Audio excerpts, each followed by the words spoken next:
Thanks for tuning in. Welcome to The Mob. It is Live with The Mob with Daniel, Craig, and Joey.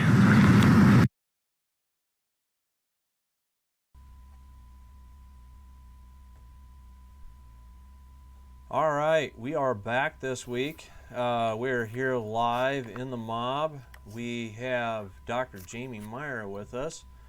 And tonight, I'd like to welcome Dr. Jamie Meyer, the President of Performance Racing Industry, to Live in The Mob. Dr. Jamie Meyer, who has a long history, storied history in the motorsports racing, in May of 2020, after a 15-year career at GM, where he was the Advanced Performance Parts Program Minister, took up the career of President of PRI. He's one of the people who helped push the Copo Camaro in the recent years. He's here to talk to us about the current hot topic of the EPA, the RPM Act, HR 32801. So, how are you tonight, Dr. Jamie Meyer? Well, I'm good. Thank you. Thank you so much for inviting me to chat with you and your audience. And I can't wait to get into it with you guys. Yeah, I really appreciate you coming and talking to us. So, in your own words, kind of give us a basic outline of the RPM Act. Well, SEMA introduced this 5 or 6 years ago as a clarifying bill to the Clean Air Act, which clearly defines that it's legal to take a streetcar and modify it into a race vehicle. Now, that sounds really simple for most folks, but the EPA has been increasingly enforcing the Clean Air Act on race manufacturers, and you probably know examples, especially in the diesel truck world, but in the exhaust manufacturing world, header manufacturers have shut down production, and then I know we're going to get into it, but we've got an example on our PRI channels right now of PFI Speed, a pure race shop that was fined by the EPA for building race cars. Yeah, they were building race cars, and I think it was, it was a computer chip that they install and sell, so the guys can simply tune the car, for better fuel and air management, for performance, reasons. And granted, they can't always control where these products go if they do go to somebody that, well, I'm going to race the car, and then, they put it in a street car. I guess, where does the EPA see that they're going to be able to kind of really control that, in the end user? Granted, I know PFI builds everything in, a lot of their cars in-house, but, say there's the average customer that calls them up, says, hey, I want this chip so I can, be able to tune my car, and they say they're going to race the car, but what keeps keeps them protected, per se? Yeah, it's a great question. What we're seeing is not just manufacturers, but several, let's say, street-oriented tuners that are using race parts are getting fined by the EPA. And we have to understand, when you put race parts on a street vehicle, that is a violation. But for pure racing, which is what the RPM Act is trying to define, we need to protect that activity, and then we can have discussion about how do we correct the language for streetcar modification. But in the case of PFI Speed, it was 37 Honda tuning devices that were sold off their website. This is not uncommon. There's a lot of distributors in our industry, right? We've all bought speed parts that show up in the mail. Yeah. And 25 of those PFI can document went on race-only vehicles. And I should say, Dan, PFI Speed is a Honda speed shop. They happen to build 8-second Hondas that drag race. They make 1,000 horsepower, but it's just like any Tri-5 race shop you've ever walked into, right? There's chromoly cages, there's slicks, there's Lexan, and these are pure race cars that only go to the racetrack for competition. So really, really scary stuff. The fine was for $180,000. And if you watch my interview with Mm-hmm. Brent, the owner of PFI Speed, you see him describe it that it's a $180,000 fine, but if he was to pay it in 30 days, they would Yeah. decrease it to 18,000. Now, I don't know how that feels. You guys are business owners and Right. operators. It's a really kind of shady thing to do. I will tell you as a quick update, guys, Brent has refused to pay the fine. Mm-hmm. It sounds like the EPA has asked for more information on his business, and he's refusing to give that information to the EPA. So we've really got someone there that just doesn't believe this is the right thing to do, and he's sticking up for all of our rights to build race cars. Yeah. The Go ahead. I'm sorry. Okay.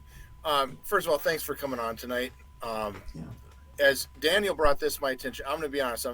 I mean, we're all car fans and race and hot rod. I've just got a hot rod and like to go fast and goof around. But as this was brought up to my attention this summer, because to be honest, I wasn't paying attention to that type of news, and so the last one I actually watched, because I don't have time to sit and watch every video and everything on Jamie Myers, but I try to update what I can. I start finding it interesting because I watched the full episode of the one you're talking about, and I found it what bothered me the most, and correct me if I saw it wrong or I'm quoting it wrong, but as they're basically making these cars into you know, performance race cars. None of them have license plates. They don't have proper windshields. Nothing that says this is on the street.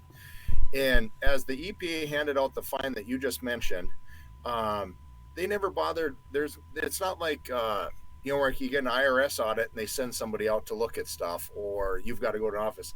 Everything's, from what I gather, was basically letters, maybe phone calls. They never sent anybody else to do the follow up to look at where these components are actually going. Is that right? Yeah, Craig, that's exactly right. There was a letter that was sent asking for information, and you know, I'll say right now, I am not a lawyer, but we have lawyers on staff at SEMA and PRI. So if a shop listens to this tonight or in the future, please call the SEMA legal team. You can find that information, you know, at SEMA.org or performanceracing.com. Let our lawyers kind of talk through it with you. But yeah, that's the process. Information was provided, and then a fine was delivered. There was no day in court. There was no discussion. There was no audit, if you will. They just There was had no real an due EPA. process. Yeah, yeah. So you can imagine as free Americans, boy, that doesn't sit very well with me, and I know it doesn't Right. sit well with you guys. So And that process would have been verifying whether or not these parts were put on full-fledged race cars versus cars going on the street. Is yeah, that right? that's right. The fine, of course, would be for a violation of the Clean Air Act. The assumption is that they were sold for street cars. So if you know, Right. The Craig, Clean you're Air right, Act is- has been around since the 70s. You can't tamper right. with your exhaust. You can't tamper with emissions thing. That's not what the RPM Act is trying to protect us from. No, this is just to clarify that you can do those modifications and go racing. And you know, Right. here we've got a shop building race cars that gets fined for what the EPA hasn't touched, has said, you know, they would leave racing out of the fines, but we're seeing an increased move toward that. We've got other examples of street tuners that have been caught up in this with cars that are mostly race cars, but it's a slippery slope. And what I think we have to talk about, guys, is this is one example of a Honda shop. They've got a big YouTube following. They're well known, and they got a fine. But there'll be another one and another one, and the next thing is they'll come after carbureted big block Chevys, and then you can't modify your '55 Chevy, and then there'll be tailpipe testing for every car that's ever built, and we're out of business, right? We don't have racing. We don't have modified street cars. This is what we're trying to head off. This is what the RPM Act. This is the start of pushing back and protecting this industry.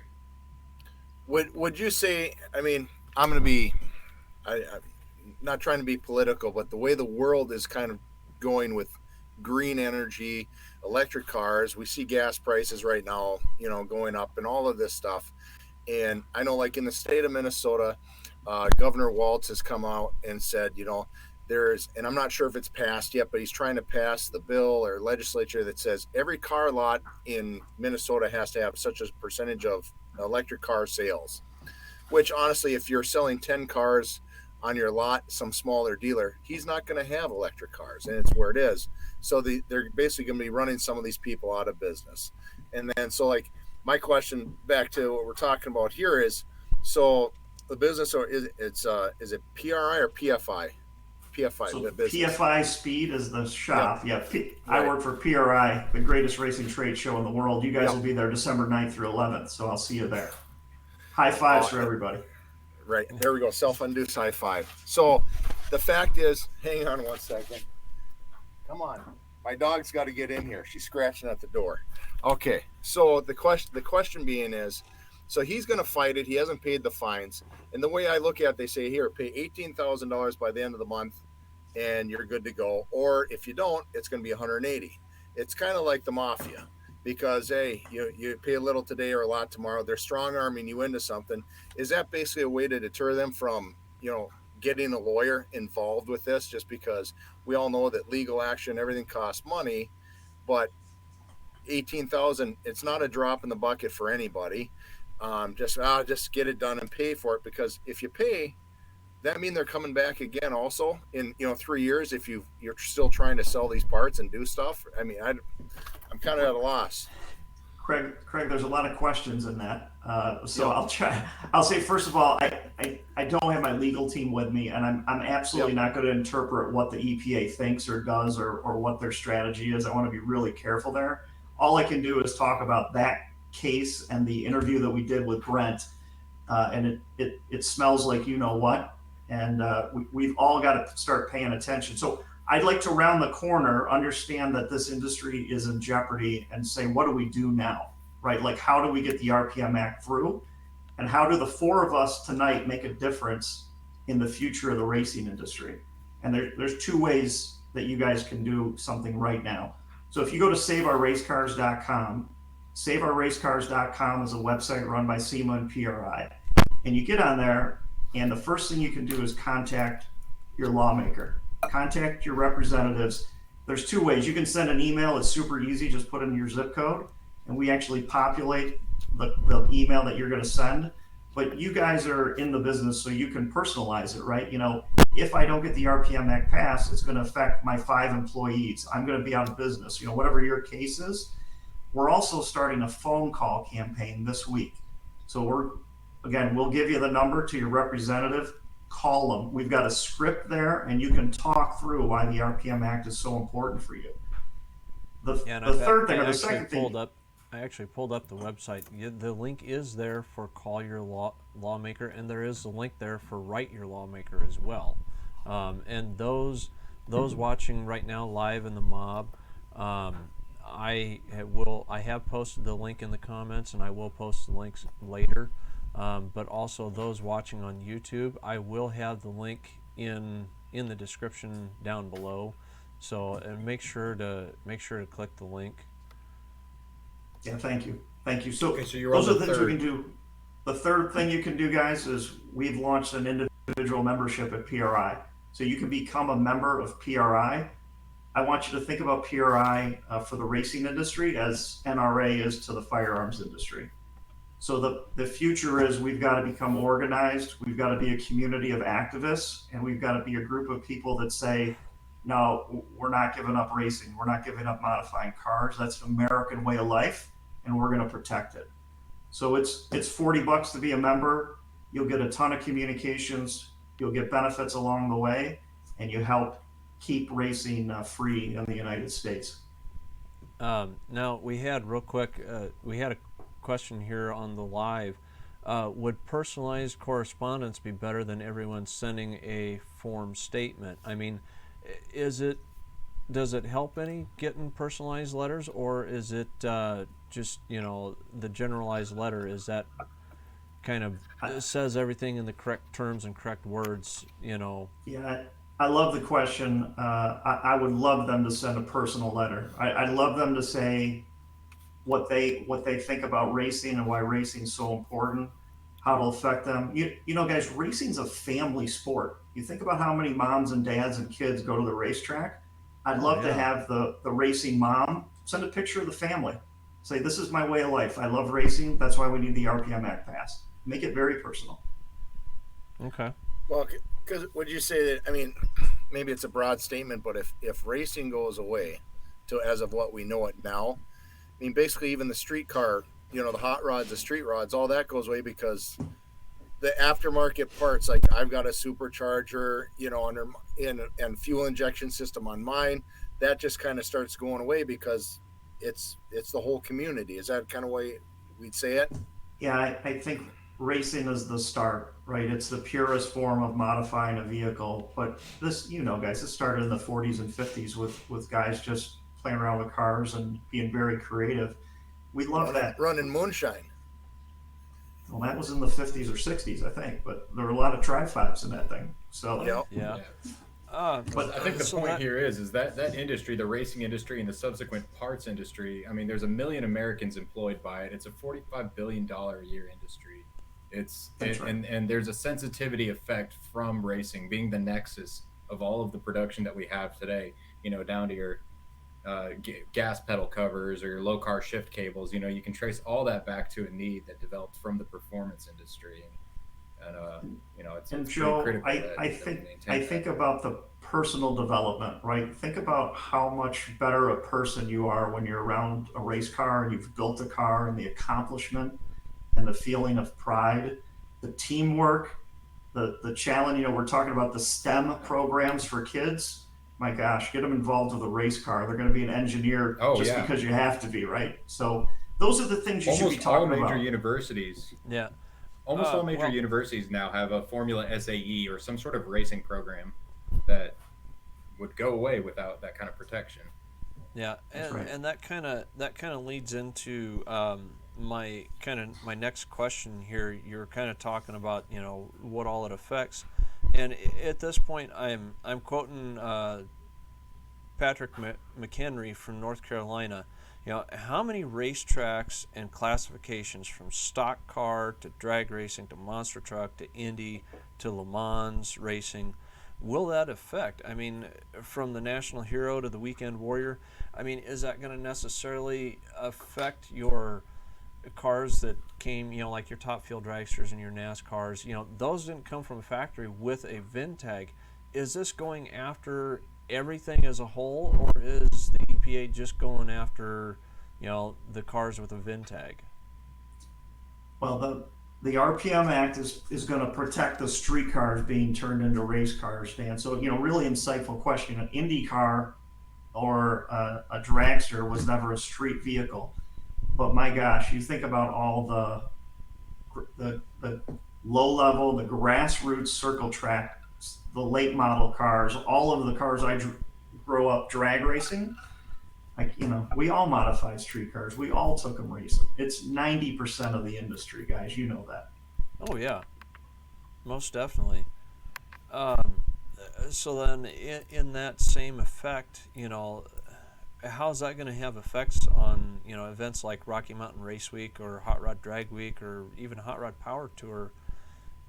Same thing. I mean, that's all the same kind of stuff. Is that? I mean, at this moment, a drag week, type event, those are race cars driven on the street to prove their street ability. So,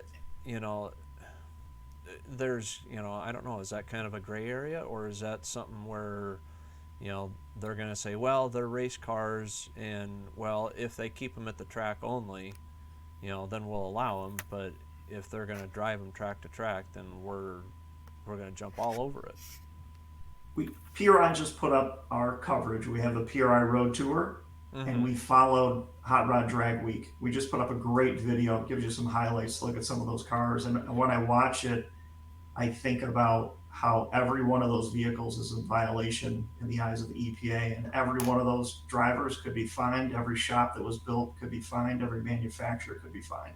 That's the future state of the racing industry if we don't get the RPM Act passed. Okay, so this... And you had mentioned... Go ahead, Joe. You had made a comment earlier about without the RPM Act, racing could get very expensive for us as the consumer. And I want to kind of prod that a little bit. Is that because we're no longer able to go to our backyard or Craigslist or grab any of these cars and start slapping our LSs into it? Is that because we're going to have to be the next Tim McAmis or Dennis Taylor building these things from the ground up? I think so, Joe. You know, I got a 2019 Z06 in the garage. I haven't modified it yet, but when I get into these moments where I'm thinking about the effects of our industry, I think about how no one will be able to build headers for that car, and I can't fabricate it. So, you know, someone's going to have to hand build a set of headers for that thing if they're not manufactured. So, you know, if you take that example and you apply it to whatever car you're building, and you think about how manufacturers, it's easy for them right now because the industry is really hot. You guys know that. Everybody's up 40, 50%. So they can step back and not build race parts and still make the revenue target. But what happens when things start leaning out? What happens when they might need that racer income? So those are the things I think about. You know, that's a macro answer, but yeah, it's a concern, right, Joe? Where are the parts going to come from if everything gets outlawed? Okay, very, very, very good information there. Um, so that kind of covered my, a couple questions there. We're on about the third question. Craig or Joe, you want to take the third question? Am I supposed to go down the list, Dan? I've been paying attention too much. Yeah, I know.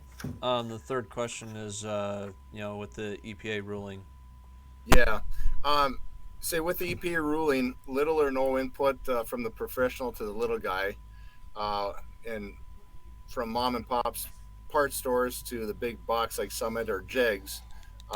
What is being done to protect them? Say that again, Craig. I got lost in the shuffle from little guy to big guy. What do you want to know? Don't feel bad. I got lost too, so it's okay. You just asked me a question. You Yeah. don't have to read it. Okay. So how is the RPM Act basically going to affect everybody? How can it protect people like Summit, Jegs, or even your mom and pop stores? Yeah, it's the answer to did the part go to a race car? Right now we're seeing that gray area where the EPA is going after race manufacturers and going after a race shop in the case of PFI Speed. So for the distributor, big or small, it's the understanding that they sold a race part to a builder of a race car, and it gives them that protection once again. And this has all been in the last 6 or 7 years. We saw it with Volkswagen really add fuel to the fire, if you will. We saw a lot of EPA agents get hired, and then the rolling coal and the diesel truck folks didn't do our industry any favor. It was really easy to point at them and go, that can't be good for our environment. And as responsible adults, we would all agree with that. So the EPA has really targeted those diesel manufacturers, those diesel tuners, and then we've got people building race cars that are going on the street. That's a violation. So RPM Act will protect those race car part manufacturers and people that want to build race cars. I've got a Gotcha. question. So we talked a little bit about the Clean Air Act of 1970 before, and that's the one that, to my understanding, should prevent me from driving my hot rod on the street with no catalytic converter or anything. But what has changed recently that has suddenly shifted all of this focus to off-road cars or race-only cars? Why now? I'm having trouble understanding what's changed in maybe the last 5 or 10 years that's suddenly threatening the race industry if the Clean Air Act has been around for 45 years. Yeah, it's largely I got him. Sorry. the shift in enforcement of the EPA. And this is a really important question, and folks need to understand that because of what I just explained, there's increased emphasis. In fact, in an EPA document that was published about 2 years ago, and I may be wrong with my data, Joe, but very recently, one of their 4 pillars was increased enforcement of the aftermarket industry. We were called out in that EPA document, and it was largely because of what they saw with the diesel truck manufacturers. So now you have an increased number of agents and an increased scrutiny and more people looking at websites and more EPA agents watching what we're doing. And then some parts of our industry are easy targets.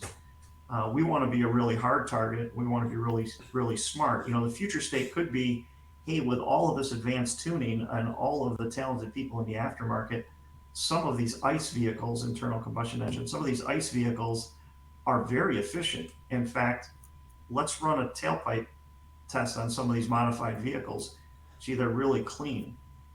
We've got to get to that state where we're really protecting ourselves and being, Brent even talked about it, how they use non-gasoline fuels, right? They're using ethanol and alcohol to run race cars.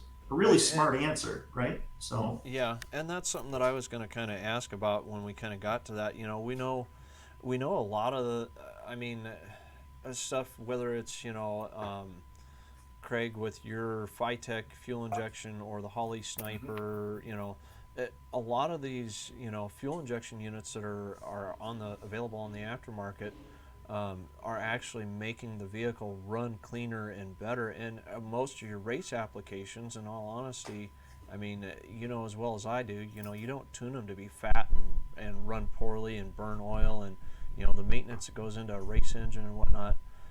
They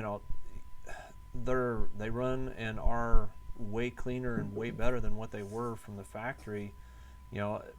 Is there any consideration into that kind of stuff, and the fact that when you talk about tailpipe tests and whatnot, are they taking into consideration that these things are actually burning cleaner than what they were to begin with?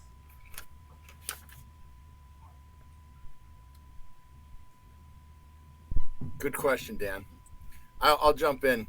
So I've got the Phytech fuel injection system on mine, and I've got just a small block 355 with a Wine supercharger. And I finally did my first mileage check in 3 years, because let's be honest, we don't build them for mileage, but it's nice to kind of know where you're at in case you're running low. And zipping around, having fun, not going easy on it. I'm getting 18 plus miles a gallon. I haven't done a full mileage check as far as down the freeway holding at 65 miles an hour, because I would bank to guess that I'm probably 20 plus miles a gallon out of 500 horsepower. That's a heck of a lot better than it would have been 30 years ago trying to get 500 horsepower. So like Dan is saying, if there's got to be some exceptions where they start to look and say, okay, yeah, they're doing aftermarket things, but it's burning cleaner. What can you do? Or is there an exception?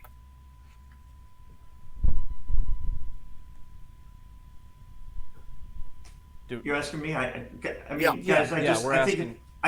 I think we ought to talk more about just the horsepower, but we should be talking about how clean a car like you just described is and how efficient it is. Right. And really, all around, it's a better running vehicle than it was from the factory, and it's heavily modified, right? You've built every part of the car, but it still gets over 18 miles per gallon, right? And you didn't build it for that. And what if you added in a tailpipe test and the thing was cleaner than an average SUV right now? Like, that would be an interesting argument. Yeah. Well, power being a function of efficiency, cleaning up efficiency yields more power per unit of fuel or something like that. I think that's the argument that could be made. Right. The one thing when it comes to like tuners, and I understand because I watch the Diesel brothers on TV, and I'm not against diesel power, but let's face it, when you're blowing black smoke for 100 feet in the air, bad things are going to happen. Raise his eyebrows. But I've got just a half-ton, 5.3 liter Silverado, and when I bought it, I was getting down the highway right away. I was getting 20, 21. I bought a tuner. I won't mention the name, but I bought a tuner for it and put it on the performance mode. It's got 3 modes. Then I had a custom tuned with one, and instantly down the freeway, set 69, 70 miles an hour. I'm up 3-4 miles a gallon. Feels snappier. Everything works better, and yet I'm running more efficient. So they've got to take some of that. If we start looking at that, that's apples to oranges, I guess, with the Diesel brothers and what they do, and every diesel person out there. But that's why we all do it. You don't want a rich running car. You don't want it because the leaner it is, the better it's going to run. So, I look at that going, well, I've got a supercharger. What happens in 5 years if all of a sudden you can't get replacement parts or or buy another one? What's the Right. next thing? Because I'm certainly not putting a Tesla motor in it. Yeah. Although that Tesla Plaid's pretty quick, so don't count No, that out. it's very fast. Oh yeah. So we So- kind of he kind of brought up like the tuners that are getting made for the gas burners and stuff. So are they kind of looking at those tuners as well, or are they, are they looking at the fact that those are tuning the engines better than they were from the factory and making better mileage, better power, or are they just looking at it as, this tuner is, getting thrown out there and we don't like it? So guys, it's hard for me to talk about conjecture, but I can say that there are a lot of the tuning manufacturers that are being looked at right now. I don't want to. I want to be really careful how I frame this up. Okay, But that's fine. you could, Dan, you could talk about a future state where there's no tuning capable in our market. Okay. How are you going to tune that supercharged Silverado without a tuning company to back you? Okay. Right. Exactly. So that Yeah. puts me in an interesting thought here. If we consider a heavily regulated industry that we all probably know and love, the firearms industry, where you have things like the NFA Act of 1934 and a lot of heavy regulation among there, we've seen recent developments, especially with e-commerce and a lot of overseas imports of not necessarily defeat devices, but tongue-in-cheek ways around this regulation. So solvent traps to build your own silencer, or arm braces to build your own buttstock. Would the EPA be making a push to prevent those as well? If they're not, I guess, where do they draw the line on what is race based and what is a paperweight? For So example, I a can't. piece of straight That's a pipe from question. O'Reilly's can cut your Yeah, tail Joe. like a converter. That's a question I can't answer, right? But here's what we have to do. We have to get the RPM Act passed. Okay. Like everything you want to do, everything you just suggested is null and void without the RPM Act. So So the RPM imagine a Act scenario is- of the lifestyle that we love, and it is completely illegal for you to do that, or it costs 1,000 times whatever you're paying to build your car right now. Without the RPM Act, that's the state where we're headed toward. So as we've, That makes sense. and I'm going to be I'll ask the question.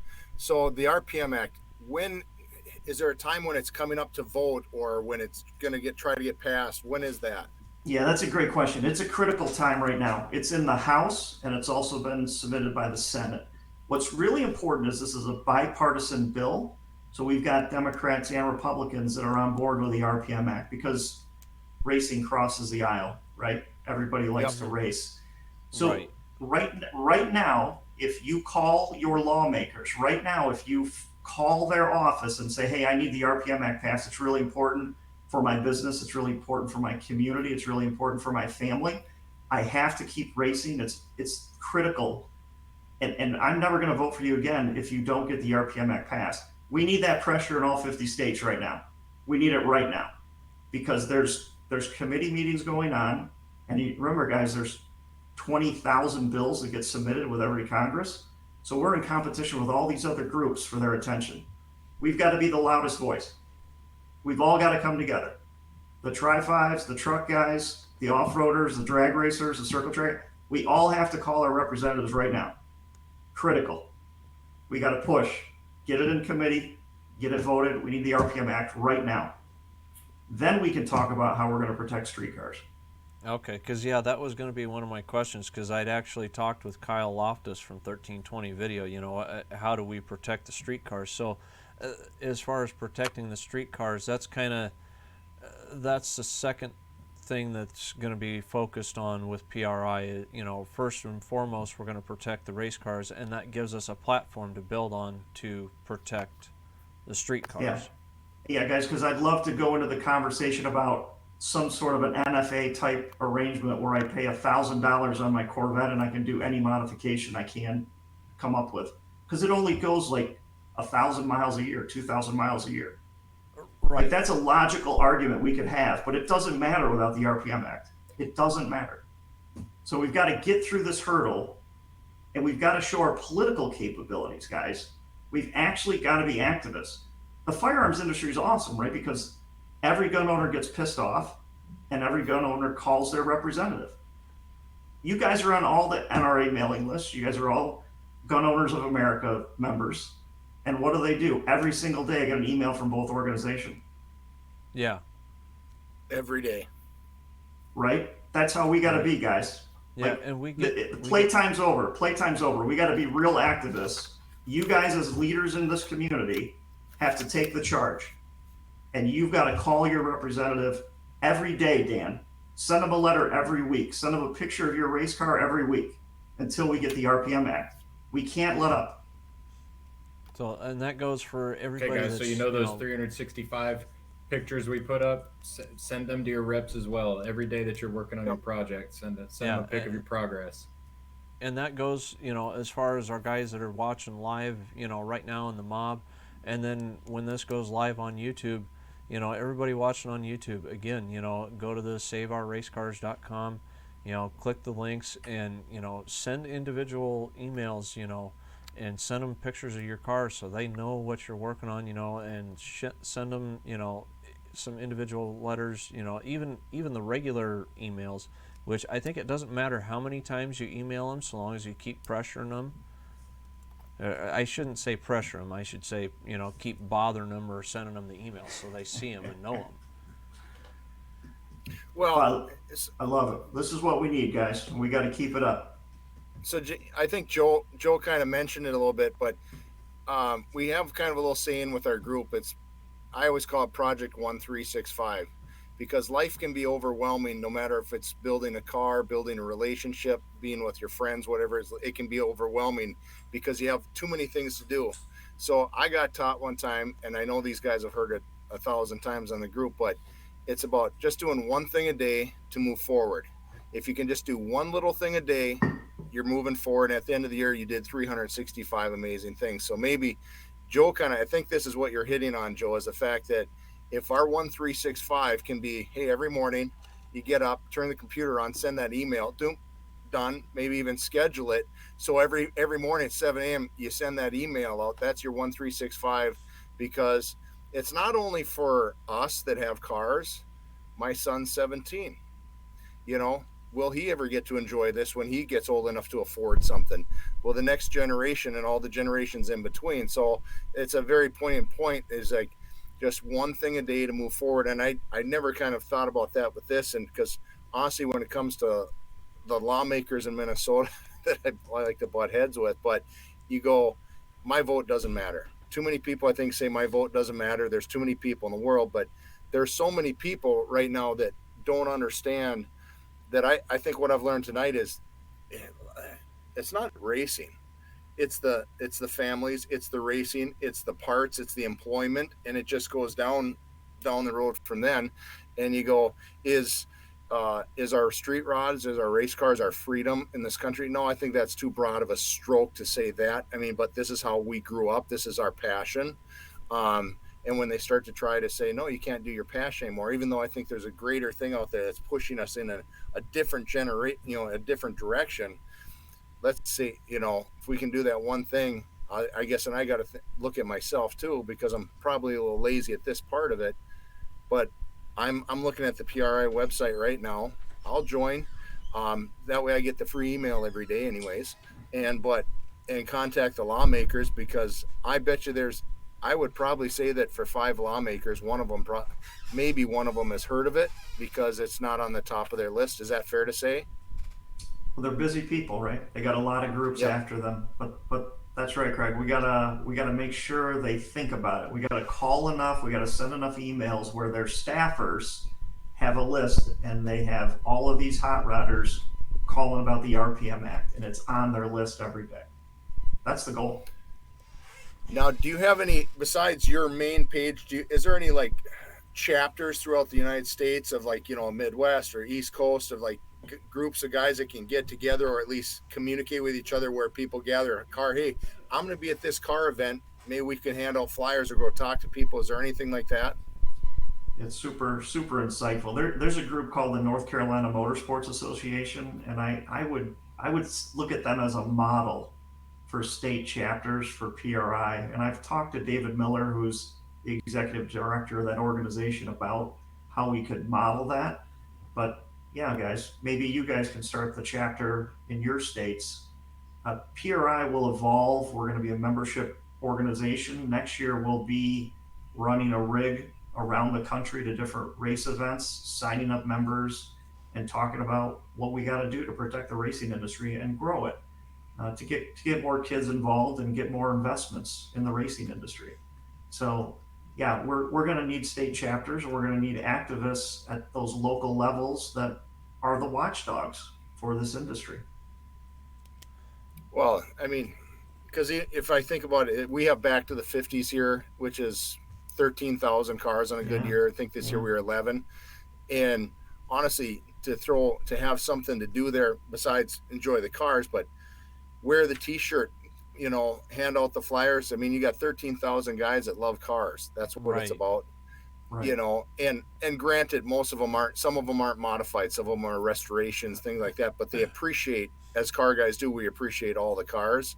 But they even have the road course set up where I don't do it, but going through the parking lot with the cones, the road course, that's all going to go away if it, that's classified as racing too, I'm sure.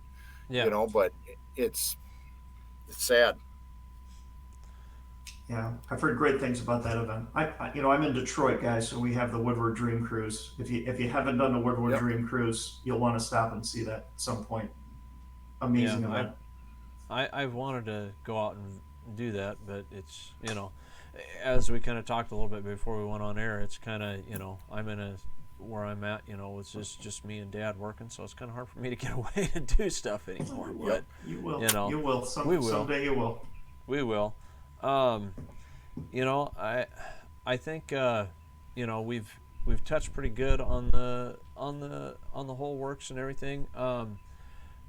Maybe just so our Tri-5 viewers and whatnot can kind of relate to you, as to how you can relate into the Tri-5 world. I'm throwing a overlay up, and it is from the cover of Popular Hot Rodding. When you were at GM, you're kind of involved with some different projects. What are some of the projects that you were, like Project X and the E-Rod? What were things that you were involved with there? Just to kind of give our viewers, how to relate to you and whatnot.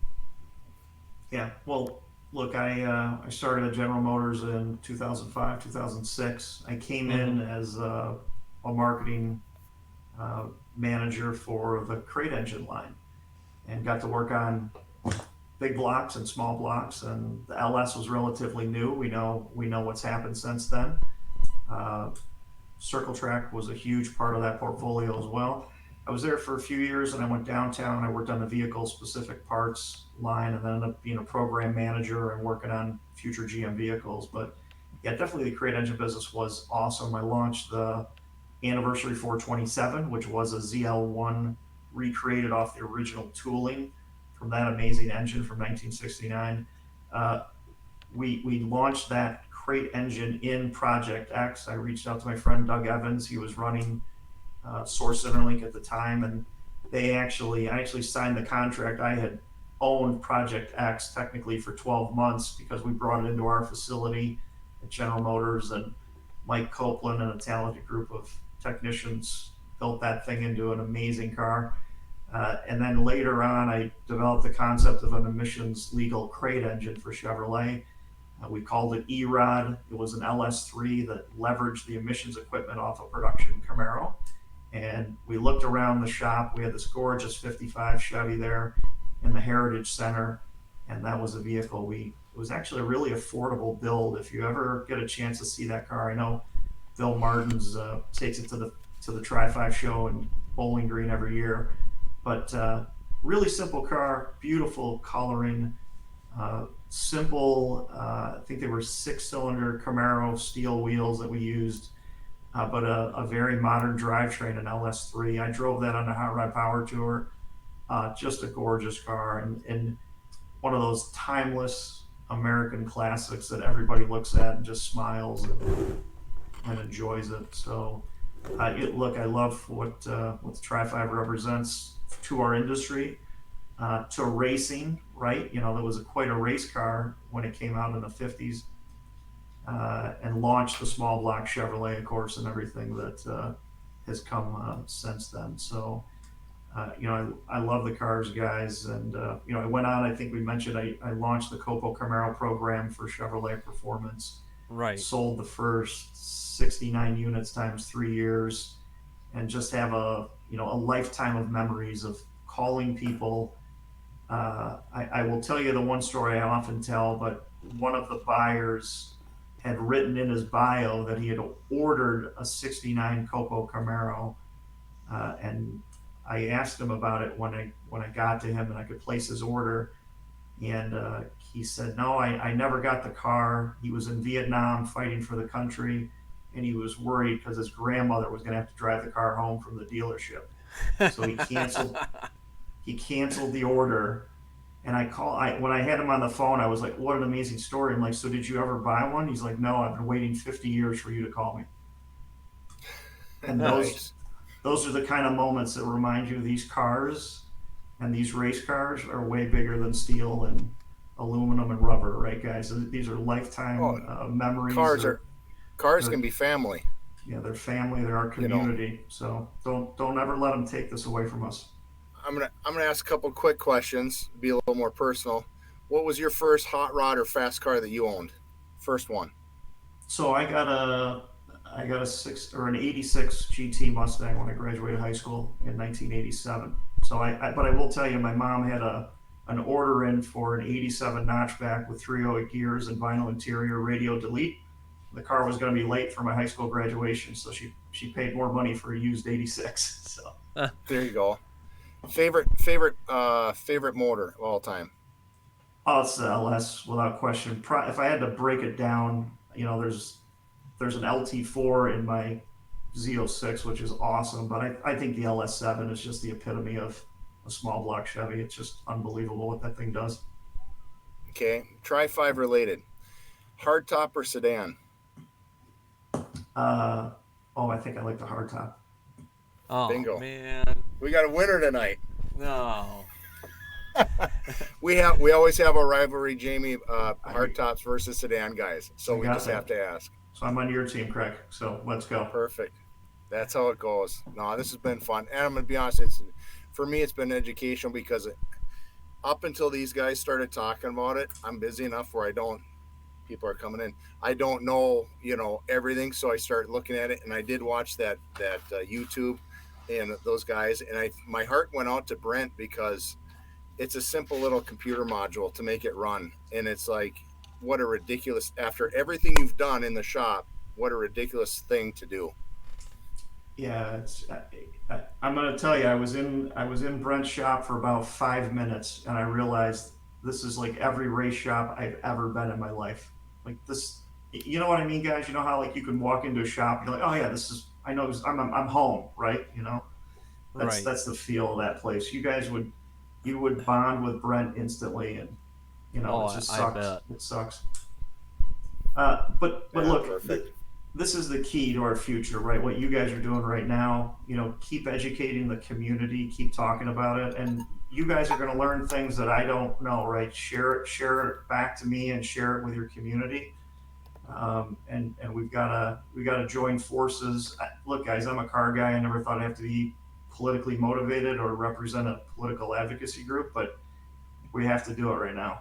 And the comment about I think we need to share just how easy it is to write our Congress people, to write our lawmakers. When someone says write your lawmaker, you're not sitting down getting your pen and your postage stamp. SaveOurRaceCars.com. Throw them an email, throw them a phone call. It couldn't be faster. Take 2 minutes out of your day and knock it out. Yeah, and I should say we've had over 1.5 million letters sent in this year. but we need to keep sending the letters. Right now is the time. Really put the pressure on, and share it on all your social feeds. So, Dan, let me run through hey, look, you can find PRI on all your normal social platforms. We've got a ton of information going out. Get on the website, get signed up for our email newsletter. Goes out every Wednesday morning, full of facts, full of information on the industry. And of course, the big push right now is to get everybody to the PRI show, the biggest racing trade show in the world, in Indianapolis in December. You guys are all invited. You're going to be my special guests. Just give me an email and I'll make sure you guys get tickets. Get on that mailing list. Follow PRI. I'd love to have you be members. This is the NRA for the racing industry right now, guys. We're at the start of it, but we're going to grow very rapidly. And call your politician. They work for you. Don't forget that. Yeah. As we were talking, to show people how easy it was, I'm not going to grab my phone, but I just signed up, entered all my information, paid the fee, and I did that basically send off letter that's right on the right here. I already did it to show you Representative Betty McCullum, Amy Klobuchar, and Tina Smith. Boom, done it. But Craig, let me make sure there's no money. It doesn't cost anybody any money to send a letter. Nope. It's $40 to join PRI. I just want to make sure we keep that separate. It's free. Yep. It's the way you pay it forward. Look at it that way. That's how you pay it forward for this industry. Send a letter today so we have a great future. Yeah, most definitely. Absolutely. Definitely. That's what we got to do. It's just as simple as going to the website, clicking the link, and everything is, the message is all pre-populated. You don't have to put anything in there, and it will. All you got to do is put in your name, your last name, your email, and it asks for your address and your zip code. And then down at the very bottom of that, there's a box that is checked that says, I want to get the latest by email on legislative issues and receive other information and communication with SEMA and PRI and believes may be of interest to me. You click that and you'll continue getting, information, emails, updates from there. It's real simple. Very good.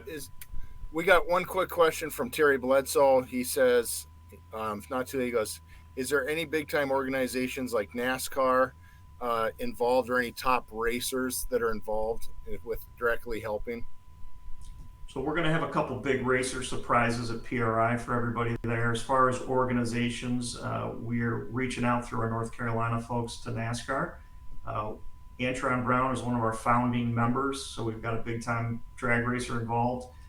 We've got a lot of lobbyists that are coming in, and folks that have kind of been there and done that, Craig. Very successful people that love racing, that are realizing they've got to get involved. I talked to one of those folks today.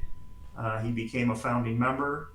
He gave the maximum amount of money you can to the PRI PAC, and has donated his race car livery next year to saveourracecars.com. Oh, that's cool.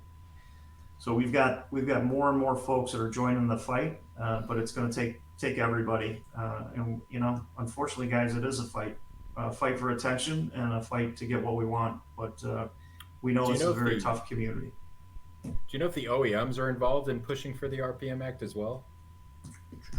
I'm trying to think if anybody has actively pushed for it. I don't know is my answer, but I probably should try harder. That's a good takeaway for me. I appreciate the question. I'll look into it too. No, thanks. Yeah. Well, Jamie, I really appreciate you being here with us on the show this evening. Very informative, very, very good things that, all of us can do, the things that we need to do. And I know we kind of asked some questions that have probably already been asked before. I guess there's one, if you can debunk myths. I know there's one myth that's been going around the internet that I've read a few times here and there. Can the EPA just go into an aftermarket, place and ask for their customer list, and then, once they get the customer list, then start coming to, Craig, Joe, Daniel, or Jamie and say, okay, well, we want to look at your car, and is that, is that on your street car or is it? The answer is yes. Okay. And that's something that was, is scary. They might about, come in the shop, but they're not leaving the shop. Just kidding. I didn't say that.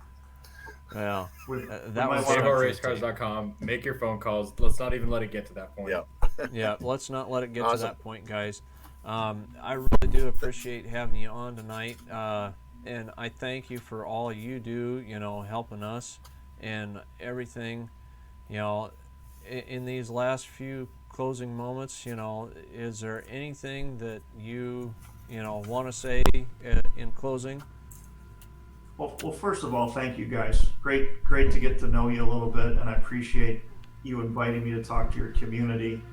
It's been a really passionate hour here together. We've talked about something that could affect us all quite negatively, and I appreciate you guys taking action. And I'm going to follow up with you and make sure you're talking to your politicians out there. Okay? Yeah, Will do. most definitely. I appreciate it. Thank you for joining us. And have a good night. And we are signing off for the night tonight, guys. Thank you very much. Thanks, Jamie. Good night, guys. Thank you. Good night. Thank you.